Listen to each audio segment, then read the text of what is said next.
Turning now to the South China Sea, where a new incident on the high seas is heightening the risk of a confrontation between the U.S. and China. A Chinese Coast Guard vessel deliberately and without provocation rammed the Philippine Coast Guard ship, escalating tensions in the region. Now, this collision is just the latest in a series of confrontations near the contested Sabina Shoal, and that's despite an agreement between China and the Philippines in early July to de-escalate tensions. However, conflicting interpretations of that agreement have only led to more dangerous encounters. Now, what makes this situation particularly alarming is the U.S.'s commitment under what's known as the 1951 Mutual Defense Treaty, which obligates America to defend the Philippines if its vessels are attacked anywhere in the South China Sea. U.S. State Department spokesperson Matthew Miller responded to the incident saying, quote, "The United States stands with its ally, the Philippines, and condemns the dangerous and escalatory actions by the People's Republic of China against lawful Philippine maritime operations," end quote. Well, there you have it. A harshly worded statement from the State Department. That should do it. We're now joined by a good friend, Gordon Chang, author of The Coming Collapse of China and China is Going to War. You can follow him on X, that's formerly known as Twitter, at Gordon G. Chang. Gordon, thank you, as always, for joining us here on the Situation Report. Let's jump right into this. Why the provocation? What is the Chinese regime up to? Why take these risks in provoking incidents with the Philippines? Well, China claims as blue national soil, in other words, as its territory, about 85% of the South China Sea. They've got official maps now have 10 dashes. It's called the cow's tongue because the shape looks like that. And essentially, this is a claim which has been invalidated.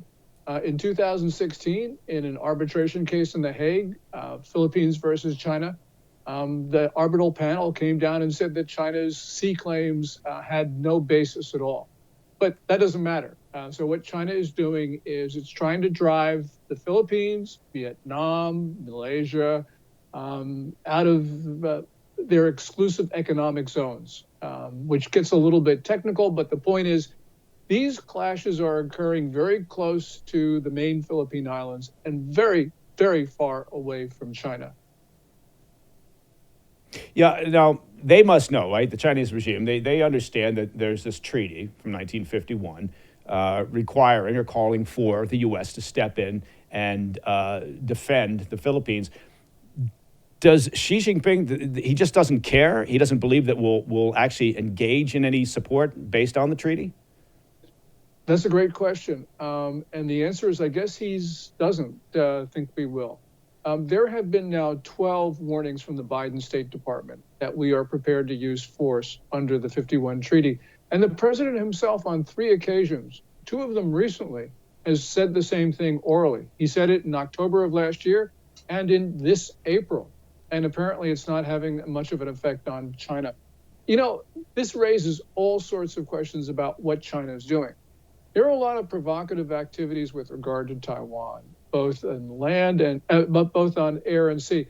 But China is, I think, just huffing and puffing because the Chinese military, looks at Taiwan as too hard a target. So what I think they're doing is they're picking on what they believe is a weakling.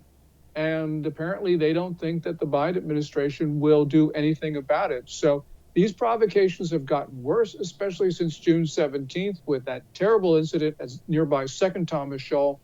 And so I think that this will get worse until something happens.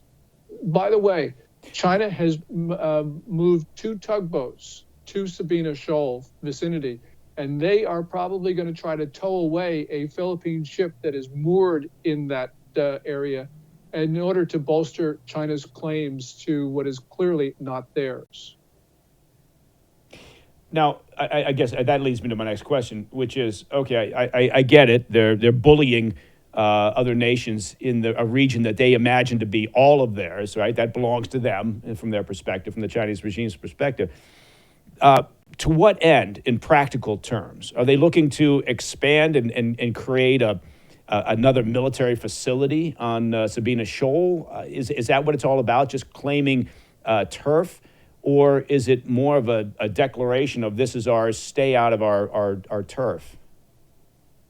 Yeah, we don't know what their intent is, but the point is that the tactics that they're employing are doing them more harm than they are harming the Philippines and the United States. Just a sort of step back. One can say that Putin's attack on Ukraine was misguided, but you could see what he was trying to do. It was clear. He was trying to annex either all or part of Ukraine, and the tactics that he had employed were actually had a possibility of succeeding. Matter of fact, almost everybody in the world thought they would succeed in 3 or 4 days. What Xi Jinping is doing, however, he's employing tactics that are mystifying. And they're mystifying because they are belligerent. And so, therefore, they're convincing countries in the region to band together to cooperate against China. But they are not so provocative or so aggressive as to actually seize these features in the South China Sea.